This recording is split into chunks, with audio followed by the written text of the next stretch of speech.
Olá, referenciadores do Brasil, eu sou o Gabriel e no vídeo de hoje a gente vai falar sobre a cronologia de Caça-Fantasmas, essa série de filmes aí que surgiu nos anos 80 e vai lançar mais um filme, então vamos falar aqui como é que é a cronologia, quais filmes se conectam, se tem outros universos. Não se esqueça já de se inscrever aqui embaixo se você ainda não for inscrito, clicar no sininho para receber as notificações, seguir a gente nas nossas redes sociais e vamos lá pro vídeo.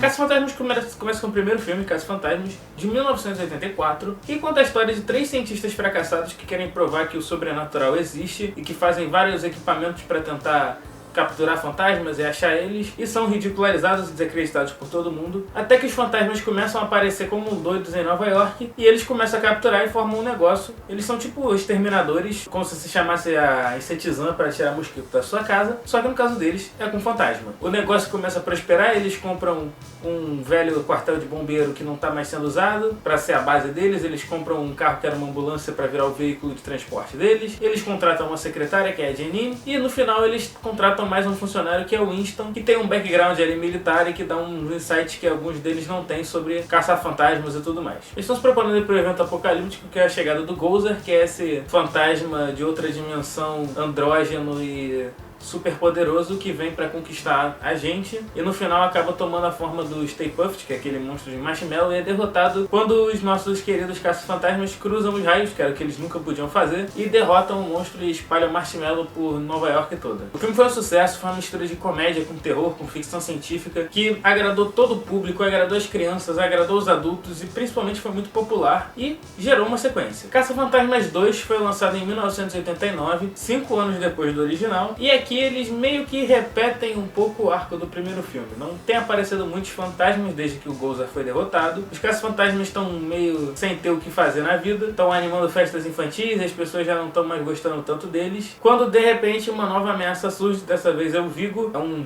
meio que um demônio fantasmagórico que se alimenta do ódio dos sentimentos negativos das pessoas para se tornar cada vez mais forte. E aí cabe aos caça-fantasmas salvarem a gente na cena clássica em que eles usam uma estátua da liberdade gigante e andante para fazer todo mundo ficar positivo para eles conseguirem ter energia boa o suficiente para conseguir derrotar esse fantasma demoníaco. Depois do segundo filme, muita gente ficou um pouco menos empolgada com a franquia, porque acharam que ele foi só uma repetição do primeiro, que ele não foi tão bom, tão engraçado, mas ainda assim ele teve uma popularidade muito grande e as pessoas queriam uma sequência que meio que acabou nunca acontecendo. Caça-Fantasmas 3 ficou em desenvolvimento durante muito tempo, mas nunca veio existir. Só que Caça-Fantasmas teve continuidade durante muito tempo em outras mídias, principalmente nas animações, onde a gente teve a animação The Real Ghostbusters, que no Brasil saiu só como Os Caça-Fantasmas, que foi de 1986 até 1991, mais ou menos. E essa animação foi um sucesso, tanto de público quanto de crítica, e tornou os Caça-Fantasmas mais populares ainda, principalmente com as crianças, e manteve a franquia viva. E rendeu alguns episódios muito interessantes, tipo um em que os Caça-Fantasmas enfrentam um Cthulhu, e algumas outras ameaças interplanetárias e de outras dimensões muito doidas. E gerou uma outra animação que foi o The Extreme Ghostbusters, ou aqui no Brasil, Os Novos Caça-Fantasmas, que estreou em 97, e foi um pouco mais curta do que a antecessora. Ela tinha um tom um pouquinho mais sério, pegava um pouquinho emprestado da animação do Homem de Preto, e sim, o Homem de Preto teve uma animação, e tinha um tom um pouquinho mais sóbrio, ainda tinha muita coisa de comédia, mas tinha uma história um pouco mais envolvente, e era uma continuação direta do desenho anterior dos Caça-Fantasmas com essa equipe nova, com novos personagens, inclusive uma Caça-Fantasma mulher, tinha um Caça-Fantasmas de cadeira de rodas, o que era uma coisa muito inovadora para a época, só que infelizmente foi uma animação que teve uma vida um pouco mais curta. Ela teve só uma temporada em 97 e não rendeu muito mais além disso. A gente também teve outro passo na franquia dos Caça-Fantasmas, que foi o videogame dos Caça-Fantasmas, que saiu para PlayStation 2, para Wii, que serviu espiritualmente como uma continuação, como um Caça-Fantasmas 3 que a gente nunca teve, porque ele continua a história com os mesmos personagens que a gente já conhecia. Pegou até que bem o clima do filme de terror, de ficção científica e muito de comédia, mas infelizmente Caça-Fantasmas 3 mesmo nunca veio a acontecer, principalmente depois da morte do ator Harold Ramis, que interpretava o Spengler, e agora eles vão lançar um novo filme na cronologia original de Caça-Fantasmas, que é Caça-Fantasmas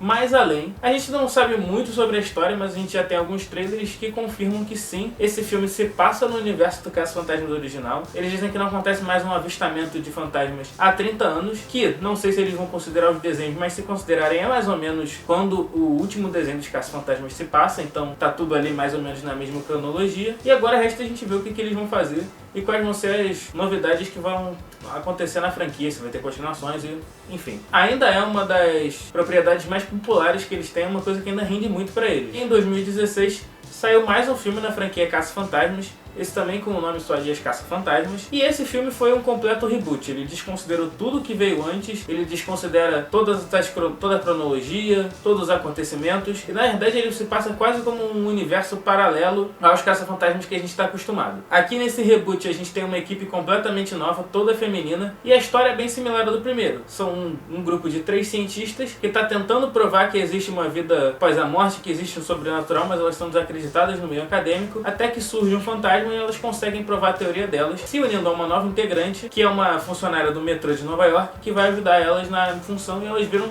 de novo essas celebridades que caçam fantasmas e ajudam as pessoas. E no final do filme elas descobrem que tem um cara fazendo uma grande invasão de fantasmas em Nova York porque ele tem planos megalomaníacos de dominar o mundo e se vingar. Esse filme foi muito divisor de opiniões, muita gente foi contra ele desde cara porque não queriam uma equipe toda feminina, porque achavam que isso ia estragar o original. Outras pessoas eram contra porque achavam que esse filme estava desconsiderando muito o original, eles queriam mais referência ao original. Muita gente foi em defesa porque disse que as pessoas estavam só sendo misóginas, não queriam aceitar uma equipe feminina. Acabou que na internet virou uma mega discussão que ninguém estava certo, porque se você não gostava do filme, você obviamente era um misógino, se você gostava do filme, você obviamente odiava o original. Gerou tanta polêmica que no final o filme, que eu acho um filme ok, acho um filme completamente assistível e completamente divertido, deu tanta dor de cabeça que a Sony não quis continuar. Ela tinha planos de franquia e o filme dá indícios de uma continuação, mas eles acharam melhor não seguir em frente. Então é isso, galera, esse foi mais um vídeo. Espero que vocês tenham gostado, espero que tenha esclarecido mais ou menos como funciona essa franquia. Se vocês gostaram, não se esqueça de se inscrever aqui embaixo se vocês ainda não forem inscritos, clicar no sininho para receber as notificações e seguir a gente nas nossas redes sociais. É isso, vou ficando por aqui, fiquem com essa referência.